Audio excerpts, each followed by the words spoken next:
Sore, kembali lagi bersama saya Sylvester Frida Mardu, mahasiswa kelas A program studi sosiologi semester 7. Pada kesempatan ini saya ingin menjelaskan mengenai buku ke-13 mata kuliah sosiologi terapan.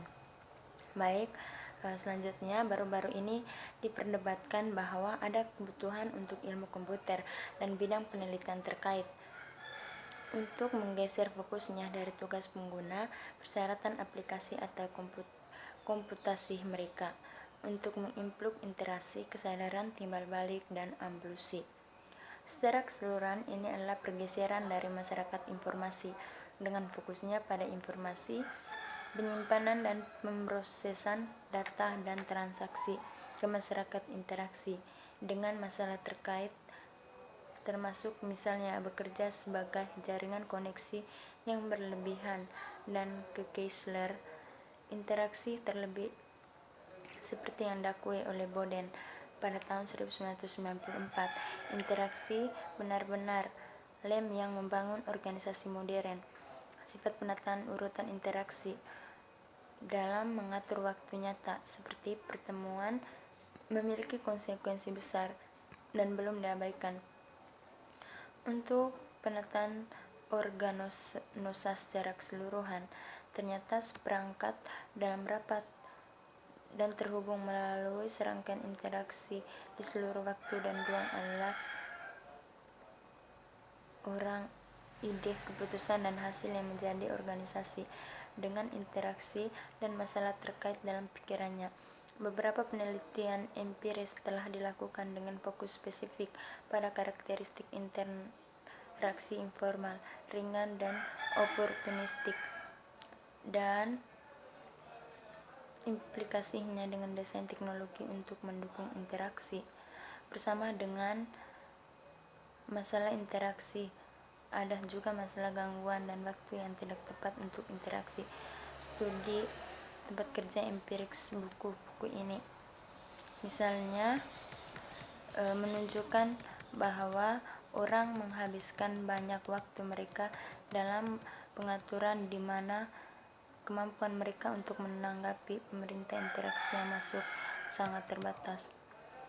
Tujuannya keseluruhan dari buku ini adalah untuk memberikan penontonnya dengan tinjauan yang kaya akan masyarakat interaksi yang muncul ini diaktifkan oleh informasi baru dan teknologi seperti ponsel, PDA, dan pagar, dan aplikasi seperti klien email dan obrolan. Masuk ke masyarakat yang didukung komputer baru muncul.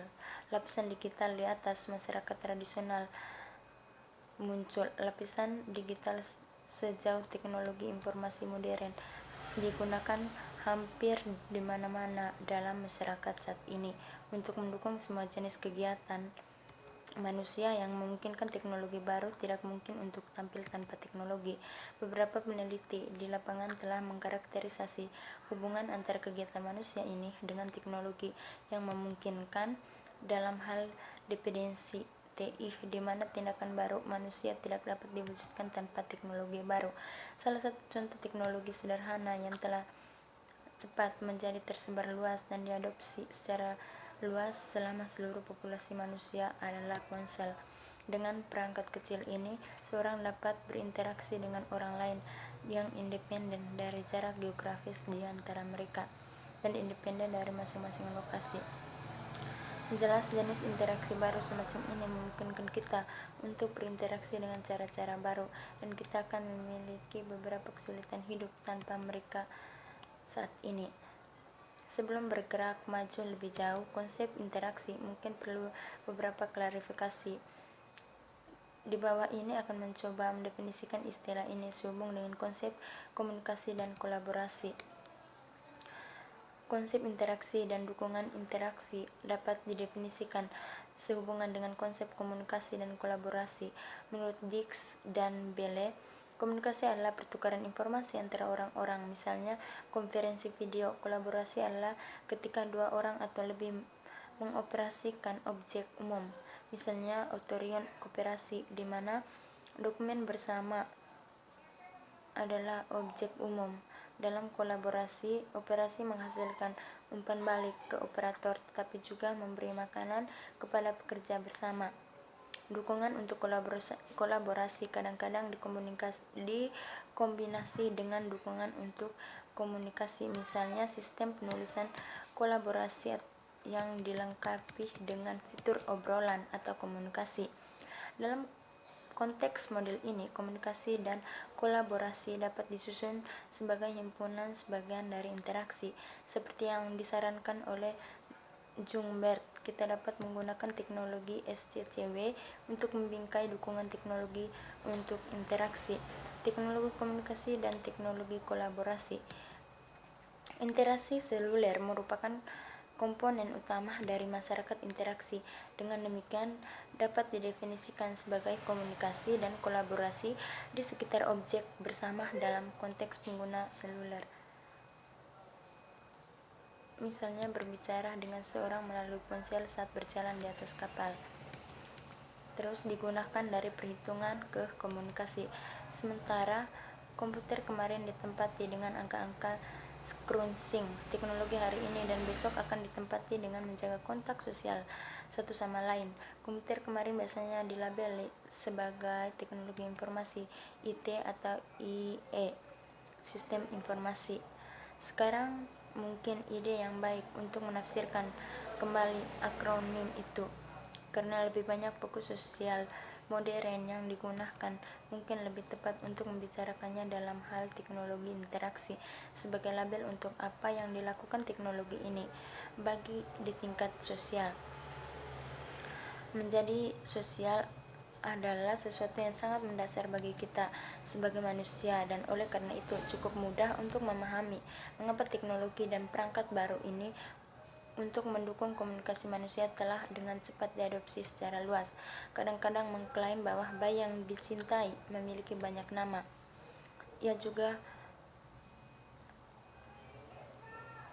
berlaku untuk teknologi baru ini yang telah umumnya dilabeli sebagai misalnya TIK, teknologi informasi dan komunikasi, teknologi milik sosial, teknologi kesadaran, grup war, dan dukungan komunikasi virtual. Teknologi ini muncul saat ini di mana-mana dan digunakan oleh populasi luas, mulai dari orang dewasa hingga remaja hingga anak-anak. Salah satu aspek penting dan jenis baru digunakan adalah perbedaan dan tujuan teknologi untuk mendukung berbagai macam kegiatan sosial. Alih-alih mendukung perhitungan canggih, perbedaan lain adalah penggunaan pattern, sementara komputasi pada tahun 1970-an adalah tentang beberapa orang yang bekerja sama sekitar satu mesin untuk membuatnya menghasilkan hasil yang tepat.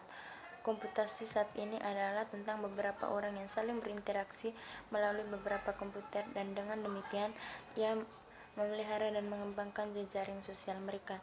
Di sini menjadi jelas bahwa juga peran teknologi telah berubah dari beberapa di garis depan perhatian kita sampai sekarang menjadi teknologi yang lebih luas yang memungkinkan kita untuk melakukan hal-hal baru tanpa menyarankan perhatian kita pada teknologi. Beberapa banyak orang yang berpikir tentang bagaimana ponsel beroperasi saat mereka melakukan percakapan telepon. Ada beberapa faktor yang sama-sama memungkinkan masyarakat interaksi, termasuk tidak hanya perangkat teknis baru seperti pager, ponsel, dan BlackBerry, tetapi juga the underlying infrastruktur, misalnya sebagian besar pola penggunaan baru dan perilaku baru yang muncul karena adopsi teknologi ini. Di bagian berikutnya, kita melalui berbagai faktor yang memungkinkan kita dan melihat lebih dekat pada beberapa perilaku baru manusia yang sudah mulai tumbuh dari jenis baru digunakan. Dari yang ketiga, infrastruktur interaksi untuk masyarakat interaksi. Dari sudut pandang teknis, masyarakat interaksi terutama diaktifkan di atas dua platform teknis utama dan global: jaringan telepon termasuk jaringan seluler untuk komunikasi suara dan data.